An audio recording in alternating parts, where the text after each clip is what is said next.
بسم اللہ الرحمن الرحیم. عزیز طلباء و طالبات، السلام علیکم. میں مسز حفصہ غفار، سینئر ٹیچر، مطالعہ پاکستان، ڈویژنل پبلک اسکول چیچا وطنی سے مخاطب ہوں. عزیز طلباء، جیسا کہ آپ جانتے ہیں کہ کرونا وائرس وبا کی وجہ سے پورا ملک جزوی طور پر لاک ڈاؤن کا شکار ہے، اور یہ لاک ڈاؤن آپ کی تعلیم کے آڑے نہ آئے، اس سلسلے میں میں نے آپ کے آن لائن لیکچرز کا سلسلہ شروع کیا ہوا ہے. اسی سلسلے میں ہمارا آج کا عنوان ہے میاں محمد نواز شریف کے ادوار حکومت. تو آئیے آج کے سبق کا باقاعدہ آغاز کرتے ہیں. میاں محمد نواز شریف 25 دسمبر 1949 کو لاہور میں پیدا ہوئے. نواز شریف کے والد کا نام محمد شریف ہے، جو کہ قیام پاکستان کے وقت امرتسر سے لاہور آئے. Saint Anthony High School Lahore سے میٹرک کیا، گورنمنٹ کالج سے گریجویشن کیا اور پنجاب یونیورسٹی سے قانون کی ڈگری حاصل کی. محمد شریف نے اپنے بیٹے کو جنرل غلام جیلانی خان کے حوالے سے جنرل ضیاء الحق سے ملوایا. اس طرح نواز شریف نے لاہور کی سیاسی سرگرمیوں میں اپنا نام پیدا کیا. پنجاب صوبائی کونسل کا ممبر بن گئے. پھر 1981 کے بعد نواز شریف پنجاب کی صوبائی کابینہ کا وزیر منتخب ہوا اور اپنے حلقے میں ترقیاتی کام شروع کر دیے.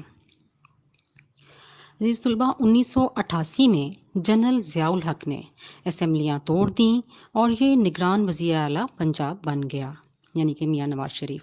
پھر جب عام انتخابات ہوتے ہیں تو نواز شریف کامیاب ہو کر وزیر اعلیٰ پنجاب منتخب ہو گئے.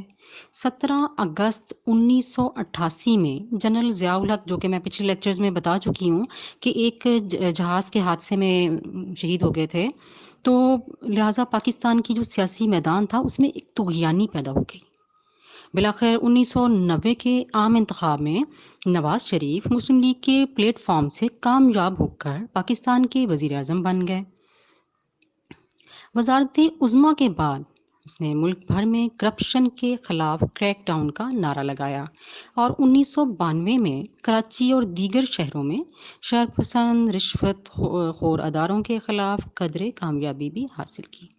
لیکن ملکی حالات پھر بھی ناسازگار ہوتے گئے اور 18 اپریل 1993 کو جنرل غلام اسحاق خان نے 8ویں ترمیم کے تحت اسمبلیاں توڑ دیں اور نواز شریف کو برطرف کر دیا.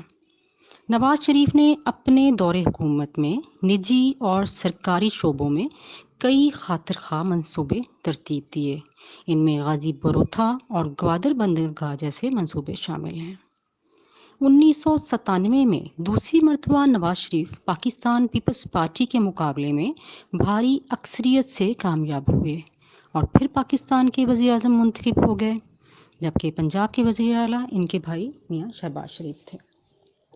نواز شریف کے دور حکومت میں جو اہم واقعات ہوئے، آئیے اب ان کا جائزہ لیتے ہیں. زرعی پالیسی کا اعلان. نواز شریف حکومت نے کسانوں کی حالت کو بہتر کرنے کے لیے 1991 میں ایک زرعی پالیسی کا اعلان کیا، جس کے لیے 10 کروڑ روپے مختص کیے گئے. نجکاری کمیشن کا قیام. 1991 ہی میں حکومت نے نجکاری کمیشن کے قیام کا اعلان کیا. اس سے سرکاری بینکوں اور مالیاتی اداروں میں اصلاحات کی گئیں. پرائیویٹ شعبے میں بینک قائم کرنے کی حوصلہ افزائی کی گئی. کچھ بینک اور دیگر ادارے نجکاری کمیشن کے ذریعے فروخت کر دیے گئے، جس سے قومی خزانے پر مثبت اثرات مرتب ہوئے. تیسرا پوائنٹ ہے صوبوں کے درمیان پانی کی تقسیم کا معاہدہ. پاکستان کے چاروں صوبوں کے درمیان دریائے سندھ کے پانی کی تقسیم پر تنازع چلا آ رہا تھا. حکومت کی کوششوں سے صوبوں کے درمیان ایک معاہدہ طے پایا جس سے پانی کی تقسیم کا تنازع ختم ہو گیا۔ بیت المال کا قیام۔ نواز شریف حکومت نے 1992 میں ایک صدارتی آرڈیننس کے ذریعے بیت المال قائم کیا تاکہ غریب لوگوں کی مالی اعانت ہو سکے۔ طلبا آرڈیننس ہوتا ہے جیسے جب اسمبلی کا اجلاس نہ ہو تو 90 دن کے لیے صدر کوئی آرڈر کر سکتا ہے، ٹھیک ہے، پھر اسمبلی میں وہ پیش ہوتا ہے، بعد میں وہ بل اور اس کو پھر اسمبلی میں پاس کر دیا جاتا ہے، تو یہ آٹومیٹکلی پھر ختم ہو جاتا ہے۔ خارجہ پالیسی۔ نواز شریف حکومت نے اپنی خارجہ پالیسی میں کئی مثبت تبدیلیاں کی۔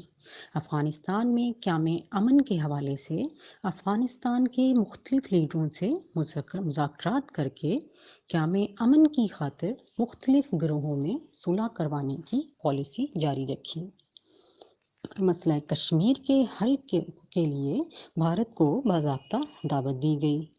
آپ کو اگر پچھلا لیکچر آپ نے سنا ہے توجہ سے تو محترمہ بے نظیر بھٹو کے دور حکومت میں بھی بھارت کے ساتھ تعلقات بہتر کرنے کی پالیسی اپنائی گئی تھی، اور راجیو گاندھی سارک کانفرنس میں شرکت کے لیے پاکستان بھی تشریف لائے تھے، چوتھی سربراہی کانفرنس میں، اور بے نظیر نے کوشش کی تھی کہ بھارت کے ساتھ محاذ آرائی ختم کرنے کی پالیسی اپنائی جائے اور دونوں ممالک کے درمیان تعلقات اچھے ہو سکیں۔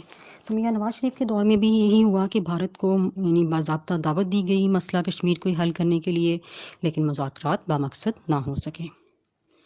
عزیز طلباء، 1992 میں بھارت میں انتہا پسندوں نے بابری مسجد کو شہید کر دیا، بابری مسجد کو منہدم کر دیا، تو پاکستان کی قومی اسمبلی نے قرارداد مذمت پاس کی۔ حکومت پاکستان نے امریکہ اور دنیا کے دوسرے ممالک کے ساتھ اچھے تعلقات قائم کرنے کے لیے بھرپور کوششیں کیں۔